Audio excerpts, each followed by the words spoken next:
Hi, we're here with Congressman Owens at the American Fest 2021. He has been gracious enough to give us some of his time today.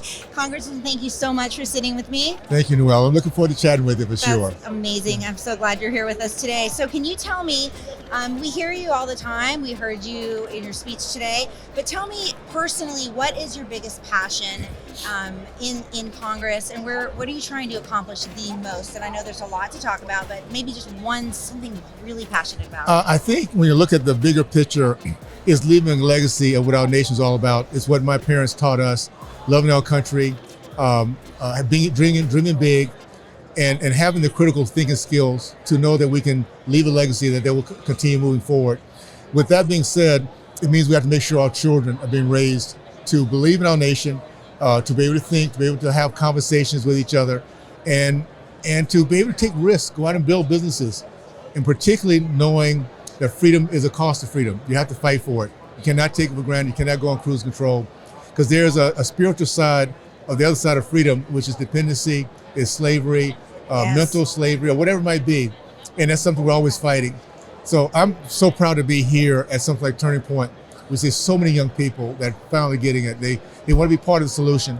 So I'm excited about my time to be in the Congress, to connect with organizations like this, and to give the message that wherever our platforms might be, that now's our time to come together and really fight for the freedom and opportunities that we know this country is capable of. That's great. We're so happy to hear you say that. And how do you think you're making inroads in Congress? I mean, I know it's an uphill battle. We see it all the time. We see who you're up against, what they're trying to accomplish against you. Where are you making inroads? Okay. I would say this, with the present Congress, all we can do is shout from the rooftop that we have to be very careful. The direction that the Marxists are taking us, we have to be very careful. But my pride is in what the American people have always done. 2020, believe it or not, was a miracle for us. Even though we lost the Senate, we didn't get back the House, we lost the presidency. Right. What collectively we did as a country is we flipped 15 seats. We won all the incumbent seats. So we're the closest margin since World War II, which says very simply, we can see what the left wants to do.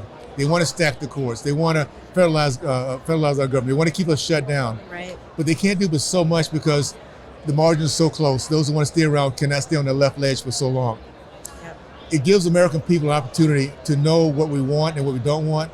So I'm very, very positive and optimistic about where we're heading off to from this point moving forward. Okay, and here's a little pointed question. So, naming names, who can we look to that you can say honestly is working with you in Congress? And we hear everybody talking and everybody says they're working toward the same goal. But from somebody sitting with us today, if you could give us a couple of your closest allies, advocates within Congress. I know you're newer to Congress, Yeah. Some people are not. Who's really lifted you up and really trying to put you and what you would like in the forefront of what's happening? You know, that's a great question. And what's great about the team we have, and again, I played in Super Bowl 15 back many, many years ago. I felt it was one of the greatest teams I could have been part of because we came together, we unified. Might not agree on everything, but we unified in our mission to win. That's what we have right now in Congress. And whether it be Jim Jordan or Ken Buck or Kevin McCarthy, my freshman class, we have 15 freshmen that are on board, and we're from every background you can possibly think of, from South Korea to Cuban background, to Black, Hispanic Right. background. I mean, you name it. I would say the power we are right now is not going to be one or two people. It's the fact that we're unified to stop this threat of Marxism as a conference.